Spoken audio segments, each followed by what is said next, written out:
Narciso, estudante de teologia, e você está nesse canal, onde nós procuramos disponibilizar os mais profundos estudos bíblicos para as pessoas que não se contentam em estar simplesmente na superfície, mas procuram entrar na profundidade do texto e da palavra para lá encontrar o espírito e a mensagem da Boa Nova e do Evangelho de Deus.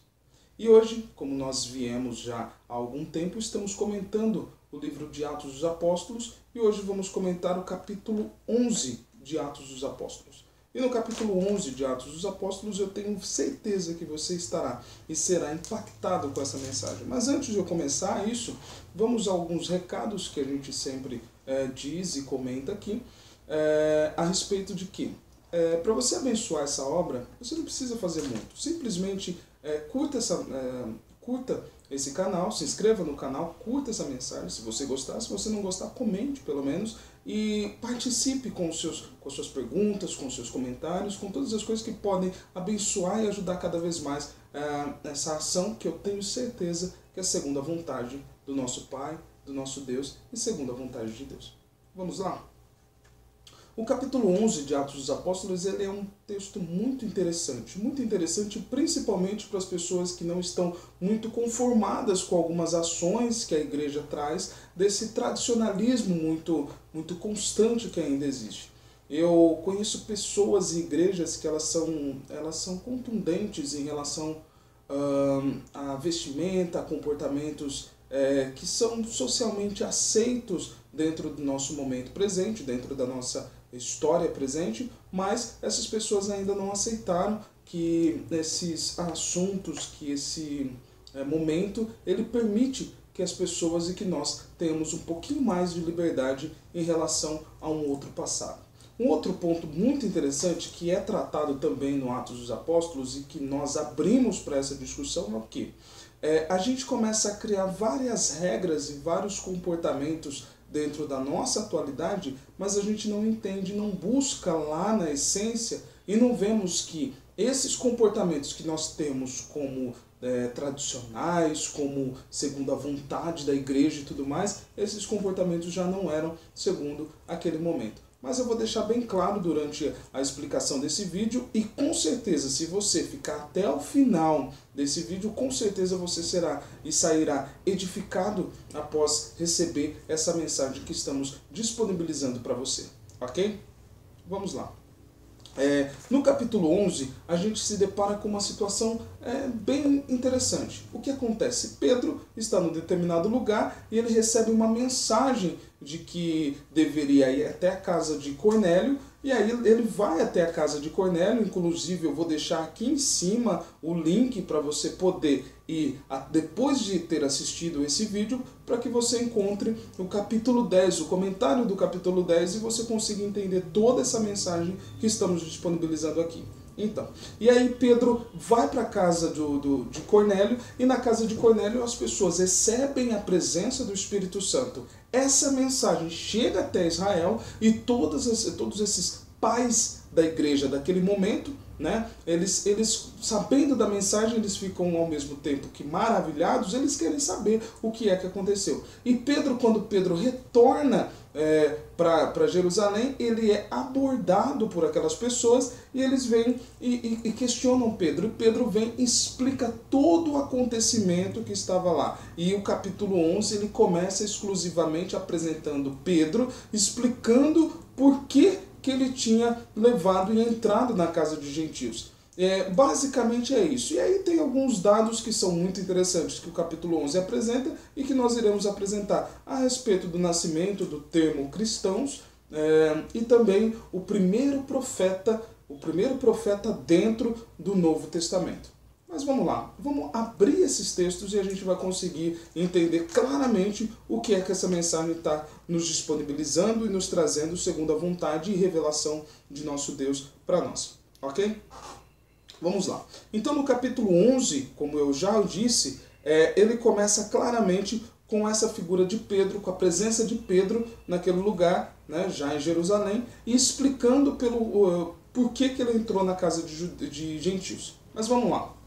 Apresentar um dado muito interessante aqui. O que acontece? Os cristãos daquele momento, eles eram exclusivamente judeus ou prosélitos. Então esses não judeus, que não tinham sangue judeu, mas que tinham aceitado a fé e eles tinham passado pela circuncisão, essas pessoas também eram consideradas judias, né, judeus, e eles poderiam receber os judeus dentro da sua casa. Judeu não entrava na casa de gentio. E aí tem um comentário bíblico que eu vou deixar aqui em cima, eu não lembro o capítulo específico, mas eu vou deixar aqui em cima e na descrição para que você consiga alcançar também esse comentário. O que acontece? Quando Jesus morreu, quando Jesus foi crucificado, as pessoas que estavam julgando ele não aceitaram entrar na casa do governador de Pilatos, eles não aceitaram entrar na casa de Pilatos para poder julgar Jesus ali dentro, porque era uma casa de gentios. Então eles ficaram do lado de fora e acusaram Jesus. Mas eu vou deixar disponível aqui e você vai poder ter acesso também a esse vídeo, ok? Então o que acontece? E aí eles começam a questionar Pedro, porque Pedro entrou na casa de gentio. E aí Pedro vem e apresenta claramente o porquê que isso aconteceu. Mas vamos lá. Os judeus, eles acreditavam que o Messias, o Mashiach, o Cristo, né, segundo a língua judaica, o hebraico, é Messias. E segundo a língua grega, é Cristo. Essas duas palavras, elas trazem o mesmo sentido. Mas, para um judeu, o Cristo, o Messias, ele vinha simplesmente para salvar o povo judeu. Então ele não vinha para salvar toda a humanidade. Ele vinha exclusivamente para o povo judeu. E quando a gente vê toda a descrição dos profetas e dos salmos, e a gente vê no Pentateuco também, a gente percebe que os judeus, eles tinham claramente a ideia de que o Cristo, o Messias, viria só para eles. Porém, olhando para o Velho Testamento, a gente vê claramente que existem vários pontos que apontam para essa salvação de toda a humanidade, ok? E aí o que acontece? Eles acreditando que só os judeus teriam a presença do Cristo, o Cristo vinha só para salvar judeu, eles quando se deparam com o fato de o Espírito Santo ter agido na vida de gentio, eles ficam estarrecidos, eles ficam impressionados. E aí eles chamam Pedro para poder falar para eles tudo o que aconteceu. E Pedro vem e descreve todo o caso. E aí ele fala claramente, Deus me deu uma revelação. E nessa revelação ele desce um manto, e esse manto tem vários animais impuros. E existe uma voz que fala por 3 vezes, e esse é um dado muito importante, fala por 3 vezes, tomai e comei, ou toma e coma. E aí o que acontece? Quando a gente vê esse número 3, ele ser convidado 3 vezes para poder tomar aquele objeto e se alimentar com aquele objeto, a gente vê claramente que Pai, Filho, Espírito Santo, né? Esse símbolo desse número 3 dentro desse texto aponta para o Pai, Filho e Espírito Santo, comissionando Pedro para que Pedro fosse até lá e encontrasse Cornélio, um sujeito que era considerado impuro, mas ele vem e é aceito segundo a vontade de Deus, segundo a fé cristã. Mas aí, 3 vezes, ele ouve ser convidado a alimentar. E aí o tecido sobe e tudo mais, e ele apresenta toda essa questão. Esse texto ele começa do versículo 1 até o versículo 8, apresentando tudo isso. Quando a gente chega no versículo 15, tem um dado muito importante. Vamos ler.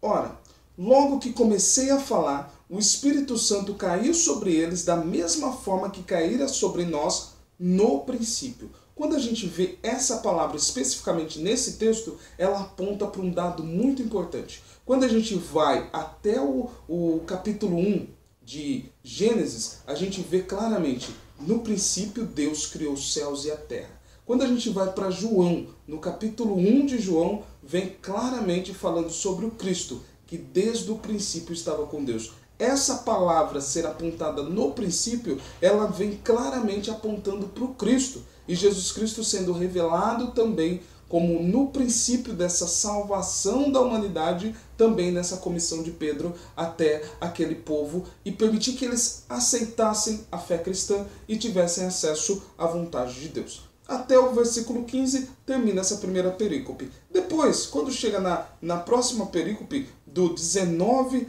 até até o 30, a gente vê claramente sobre a comissão de apóstolo Paulo e a união de apóstolo Paulo com Barnabé para essa ação salvífica desse povo gentil. O que acontece? Quando Barnabé reconhece que existia a possibilidade de salvação dos gentios, todo aquele povo, todos aqueles pais da igreja que estavam iniciando o ministério cristão, eles vêm e escolhem pessoas para poder levar a mensagem de Deus. E nessa escolha de levar a mensagem de Deus, Barnabé reconhece que o apóstolo Paulo, que já estava fazendo missão dentro do povo gentil, ele percebe que o apóstolo Paulo seria um elemento muito importante para poder caminhar dentro do Império Romano e levar essa mensagem para os não judeus. Ok? Quando a gente vê claramente no versículo 26, a gente vê esse texto. E pela primeira vez em Antioquia os discípulos foram chamados de cristão. Então aqui a gente vê onde foi o primeiro momento que fomos considerados cristãos. E aí a gente vai avançando e tem a apresentação do profeta Ágabo, que ele descobre, ele recebe uma mensagem de Deus que aconteceria uma grande fome e eles começaram a comissionar pessoas para poder levar alimentos para os judeus que estavam lá. Ok? Então basicamente é isso que apresenta esse texto. Mas aonde esse texto vem e aponta para as nossas vidas, para esse momento que nós vivemos hoje? Primeira coisa, nós estamos tão acostumados com a mensagem de Deus segundo a vontade nossa própria, esquecemos de olhar a vontade de Deus. Muitas das vezes a gente acredita que a vontade, que a palavra de Deus é só para nós, e que a vontade e a palavra de Deus é só para as nossas vidas, e principalmente que a vontade de comportamento de Deus é a vontade simplesmente do jeito que a gente se veste, do jeito que a gente anda e dentro dos nossos costumes. E nós esquecemos que nós também somos gentios. Nós esquecemos que nós já não somos judeus. E nós não sendo judeus, nós não poderemos receber a mensagem de Deus nas nossas vidas. Porém, segundo a vontade e a misericórdia de Deus, essa palavra chegou até nós. Então, da mesma forma que Pedro recebeu a mensagem para poder seguir e encontrar Cornélio, nós também recebemos a mensagem para poder encontrar todas as pessoas que vivem e que estão nesse momento presente. Então esse texto ele vem e diz claramente para nós fazermos o quê? Simplesmente para nós levarmos a mensagem de Deus e esquecermos todos os nossos preconceitos, independente de orientação sexual, de religião, independente de cor de pele, independente do que for. Todas as pessoas merecem receber a mensagem de Deus. Independente do que nós mesmos achamos que Deus se revela ou não se revela, que Deus quer ou não quer. A vontade de Deus ela é muito maior do que a nossa própria vontade. Como eu disse lá no início, nós somos gentios. E nós já viemos da tradição inglesa da vontade e da palavra de Deus. Nós viemos de missionários da Inglaterra, de missionários dos Estados Unidos que chegam aqui na América Latina e que chegam aqui no Brasil. Não dá para a gente querer que as pessoas sejam do mesmo formato e da mesma vontade que nós acreditamos ser. Nós já não somos como os judeus. Nós já não somos como os ingleses. E nós temos a identidade de Cristo dentro da nossa vida, segundo a vontade de Deus e segundo a consciência do Espírito Santo, que ela desabrocha e desperta dentro de nós. E para concluir, se inscreva nesse canal, curta, comente, compartilha e permita que outras pessoas tenham acesso a esse texto, a essa mensagem e a esse comentário bíblico.